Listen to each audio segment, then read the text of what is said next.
So finally, we have reached the end of this first book in my video book series. From this single attempt that you are currently watching, two other products will be created. The first one being the video book. The second one will be the physical book, and the third one will be the audiobook. Most likely there will not be a physical book, but still the ebook can still be counted as the physical manifestation of my effort. So this three-in-one effort of mine gives me great satisfaction. I'm sure it doesn't mean much to you, but for me, it is the culmination of over half a decade of experimentation. I started my videos posting online about 5 years ago, and it was rudimentary. But now, with my skills honed up, I feel that I'm on top of the game. There is plenty of things wanting, like the quality of the video itself and the sound, the layout.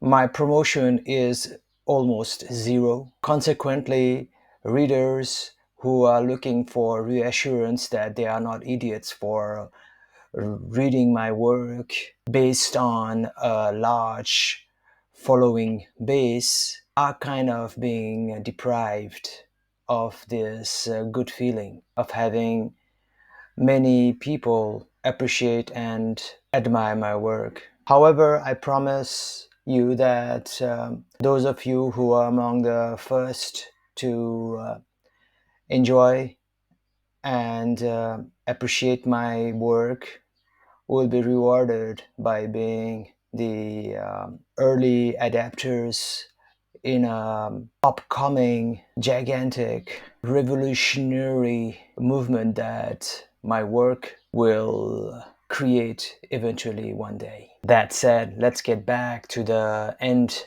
of this current book on overthinking. We have a brain, and that is why we think. However, the level of our overthinking becomes so high that it disrupts our day-to-day sanity. Among the most sought after help from me as a motivator, trainer, and counselor throughout my career has been this particular topic of overthinking. Actually, this book originated from my own empirical research on the various questions that people have been asking me in the last decades. Even though I could not record all the questions that were asked to me, I was able to get it in written in at least a dozen classes and trainings. Then I put them in an Excel sheet, classified them. Finally, I sorted them from the highest asked question category to the lowest. Then overthinking came at the top. I was also surprised. Most people think that they are the only people suffering from a particular cognitive problem like overthinking. But my data and research show that most people, if they have any problem, it starts with overthinking. As you have noticed from all the writings earlier, overthinking is like a headache or a fever that hides many other problems. Hiding might not be the proper word, and instead, I should say that overthinking by itself is also a symptom of very different kinds of other problems. I will not go further into this explanation of the causes of overthinking because I have already explained them in depth earlier and also provided various case studies. But it suffices to say that We should not neglect overthinking and just try to drink it away with alcohol or sleep it away by oversleeping or eat it away by binging on whatnot foods. We have to come face to face with this problem of overthinking because it indicates that there's a deeper problem that is seeking your attention. Yet, many times it is difficult to go into the actual cause, and we need various tools to control the overthinking mind. And I have here provided various short-term fixes for overthinking, like the efficient rectangle framework method. The more long-lasting remedies, like the analogy I gave with the kite, where we need to develop new philosophies that helps our mind to be stable and sustains our mind control, are very important. However, because they are so difficult to attain, that is the shift in philosophy, it's a quite slow process. I hope that you'll be able to achieve that with all the guidance that I have provided. Modern psychology might not agree with this book and its content. I make no claim of scientific accuracy and medical expertise. All the various research that I have done was done fully in my own initiatives, at my own cost, in my own ways. Truly, it doesn't pay well to be a writer, and don't overthink about that. You, as a reader who is also influenced by modern psychological research like DSM-5 and above, suggests that you take this book as some kind of a new age content.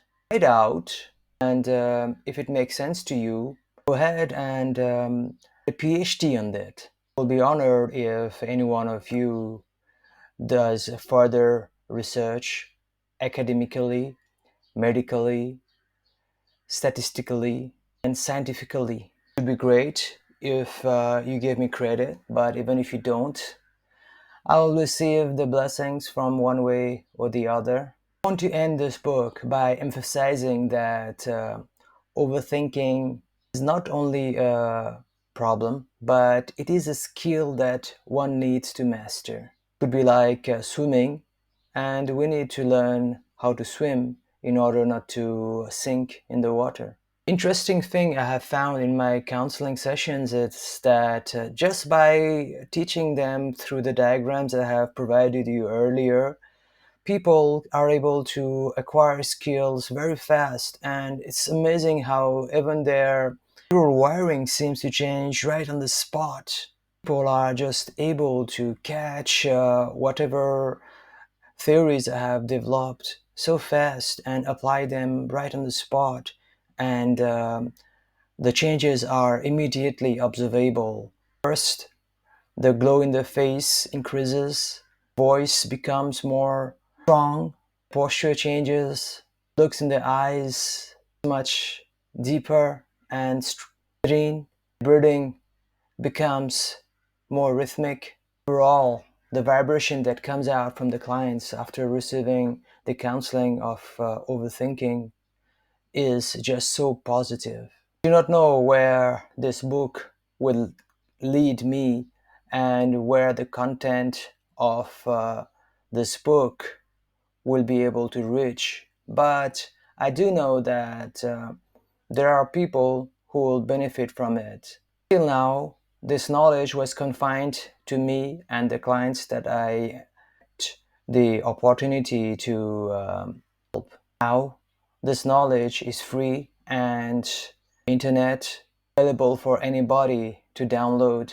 I had nothing else to Create in terms of knowledge, I would go full throttle on this book, like creating a course, a workbook, certification, and then I would do webinars, and I would create more coaches of overthinking in this particular model.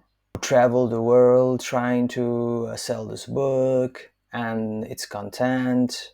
Would pump in money into sponsored ads in various social media.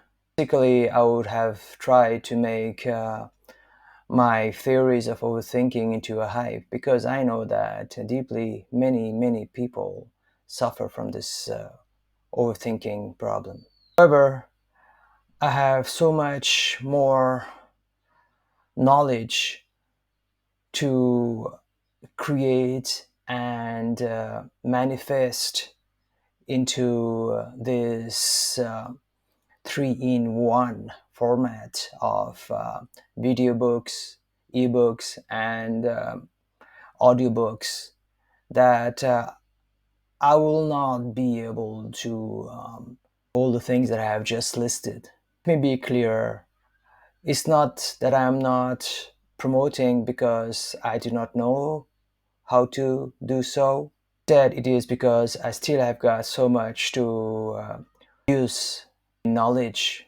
I'm telling this to you, my reader, in order to reassure you that one day you will be rewarded, as I earlier said, to have been the early adapters of this new philosophy. Now, truly, you are reading and following a nobody. That's why I would like to thank you for having watched or read this far. As you have noticed by now, if there was anything like a belt system in overthinking, then I think that I'm a real black belt in overthinking, because look at the amount of thinking that I have done in this final section of conclusion. It said, like the rectangle theory framework counts, I need to take action. My action is to keep writing and do what I'm the best at doing, which is to create knowledge. There are so many unknowns, like I do not know where my effort will take me. There are so many things I don't know. I have noticed my past paragraphs here. They follow a perfect mind mapping structure, and I'm getting back to the center where it was meant to be the end of this book. Hope that you learned the skills that is required for overthinking. So I hope that if there is anybody in your circle who is overthinking, you will be able to help him or her with the knowledge that you acquired in this book. Sure that the case studies that I provide you did you at the end enabled you to acquire skills from the knowledge provided. This way, I end this book with immense pleasure that watched me this far and read me this far. Once again.